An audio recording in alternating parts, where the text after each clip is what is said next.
Okay, I'm going to show you how to crop your images in Photoshop. So we need to have Photoshop open. And remember that one of the things that you're used to doing in eDesign is being able to crop your pictures by pulling on the picture inside the picture box on eDesign. You cannot do that in InDesign. It will distort the image, it will make it look really pixelated, and it basically destroys the picture. So again, you have to crop the picture in Photoshop ahead of time. So let's look at our spread. We've got this tall image right here that we need to put a picture in.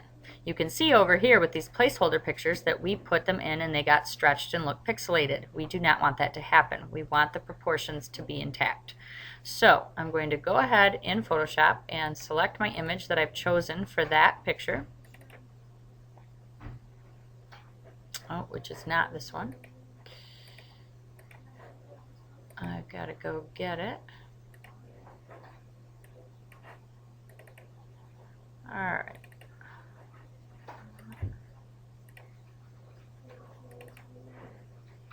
So I've got to make sure that the picture is representative of the shape of the box. I would not be able to use this picture in that box because it's a wide picture trying to go into a tall space.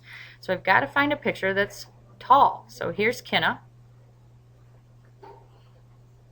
And I'm going to go ahead and crop this because I don't want to try to squeeze all that dead space into that tall photo. I really just want Kinna. So all I have to do is select the area and make it look similar in shape to the image that I want to place her into.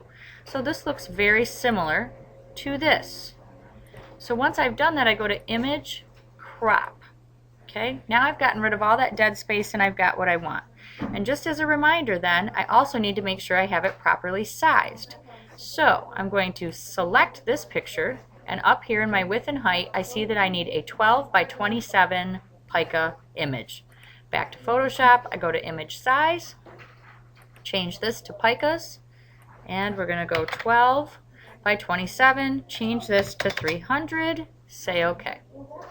Alright, so it's looking like it's probably going to fit there pretty well.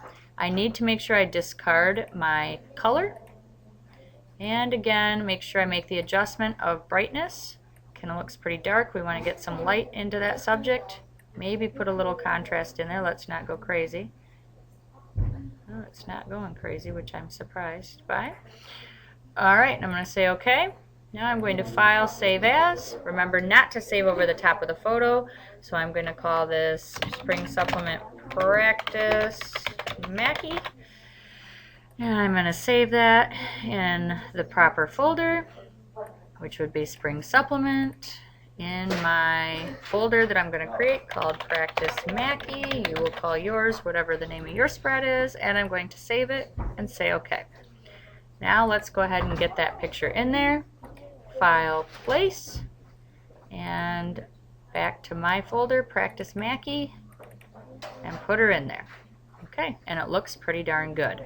If I wanted to make adjustments to that, I would need to unlock the photo by going to Object, Unlock, grabbing the lower arrow, using the hand tool to adjust her. But again, not a lot of adjustments that I can make, but I can crop her a little bit. Once I've done that, I can go to Object and relock it, again making sure I have her selected in order to do that. Go to Lock, and then saving my spread. And so your spread will save accordingly. So that is how you make those adjustments in Photoshop.